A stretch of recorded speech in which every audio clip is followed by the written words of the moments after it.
Orașul ăsta, frate, nu e mai nimic când treci pe stradă. Ai ochii în patru părți, ai inima înghețată, mașini, lumini, poliție în stradă. Nimeni nu te bagă în seamă când vii în orașul în care lumea nu mai are stare. E noapte, e frig și nu poți să dormi. Ai inima înghețată și sufletul ți-e gol. Nu poți să crezi, nu poți să crezi nimic.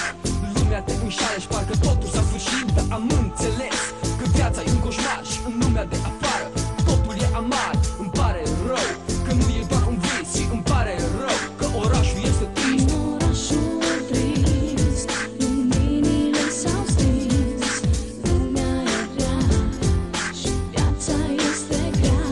În orașul trist, luminile s-au stins, lumea e rea și viața este grea.